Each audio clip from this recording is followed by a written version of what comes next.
All right, good Friday morning, everybody. We made it. Today you have a reading quiz over scenes 4 through 7 of Act 1 of Macbeth. So if you open up my notes for scene 7, they're quite detailed because scene 7 is a little bit lengthier. There's a couple of pieces of evidence that I want you to make sure you're paying attention to. But ultimately, all of these notes that I've given you throughout the week, your quizzes are based off of the essence of these notes. So it's really important that you go through, mark some of these different areas in the text, but ultimately we're continuing to look at the setting. Again, we're further inside Inverness, which kind of speaks to the whole appearance versus reality motif and the symbolism of the settings. Then you have Macbeth's quandary about becoming king. At the beginning of scene 7, we see his soliloquy where he's really weighing the reasons why they shouldn't do this. Because technically, when they discussed it back in scene 5, they never really said anything about actually going through with the plan. Macbeth never actually, committed to this idea. He said we would speak further about it. But ultimately, this kind of also sets Lady Macbeth off and triggers her a little bit, and she continues to break the stereotype of femininity by becoming increasingly more savage with her examples. I mean, to the point where she's hyperbolizing, bashing the head in of their child should they need to.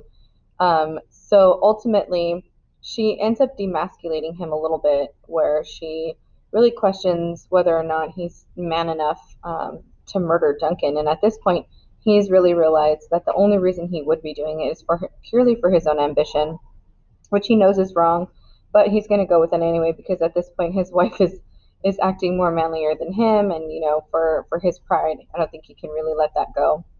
So ultimately, at the end, one of the quotes is, "False face must hide what the false heart doth know."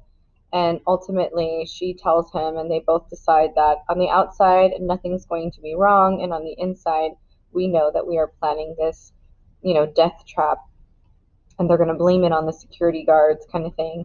So it gets pretty intense here in scene 7. So make sure you're keeping up with what needs to be done there.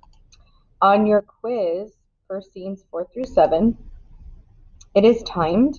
You only have 10 minutes to complete this. So this is why I really strongly recommend that you pull up all of the notes that you've been provided and also the notes that you've been taking on your own. So that way you have it ready to go and it shouldn't take you longer than 10 minutes.